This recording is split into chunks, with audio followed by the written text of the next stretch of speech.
മലയാളം, അറബി, ഹിന്ദി, സംസ്കൃതം, ഉറുദു തുടങ്ങിയവയാണ് ഉപഭാഷയായി +2 ക്ലാസുകളിൽ പഠിപ്പിക്കുന്നത്. കഴിഞ്ഞ ഇടതു സർക്കാരിൻ്റെ കാലം മുതൽ പുതുതായി അനുവദിക്കുന്ന +2 ബാച്ചുകളിൽ 2 ഭാഷകൾ മാത്രമായി പരിമിതപ്പെടുത്തി.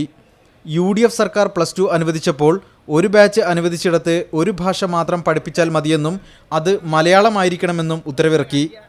ഹയർ സെക്കൻഡറി വകുപ്പിൻ്റെ ഈ ഉത്തരവാണ് ഭാഷാ അധ്യാപകർ ചോദ്യം ചെയ്യുന്നത്. അന്ന് 2 ഉള്ള ഇത് 4 ആക്കണമെന്ന് പറഞ്ഞുകൊണ്ടായിരുന്നു അന്നത്തെ സമരം. ആ സാഹചര്യത്തിൽ ഇന്നിപ്പോൾ 2 അനുവദിച്ചില്ലെന്ന് മാത്രമല്ല, 1 മാത്രം പരിമിതപ്പെടുത്തുകയും അത് മലയാളമായിരിക്കണമെന്ന് നിർദ്ദേശിക്കുകയും ചെയ്തിരിക്കുകയാണ്. അപ്പോൾ ഇതിനെതിരെയാണ് ഞങ്ങൾ ഭാഷാധ്യാപക സംഘങ്ങൾ ഒന്നിച്ച് ശക്തരായി മുമ്പോട്ട് വന്ന് ഭാഷാ പഠനത്തെ നിരുത്സാഹപ്പെടുത്തുന്ന സർക്കാർ നടപടിക്കെതിരെ പ്രതിഷേധ സമരങ്ങൾ സംഘടിപ്പിക്കാനാണ് ഭാഷാ അധ്യാപകരുടെ തീരുമാനം. സാമ്പത്തിക ബാധ്യത താങ്ങാൻ കഴിയാത്തത് മൂലമാണ് കൂടുതൽ ഭാഷാ അധ്യാപകരെ നിയമിക്കേണ്ട സാഹചര്യം ഒഴിവാക്കുന്നതെന്നാണ് വിദ്യാഭ്യാസ വകുപ്പുമായി ബന്ധപ്പെട്ടവർ വിശദീകരിക്കുന്നത്. മീഡിയ 1 കോഴിക്കോട്.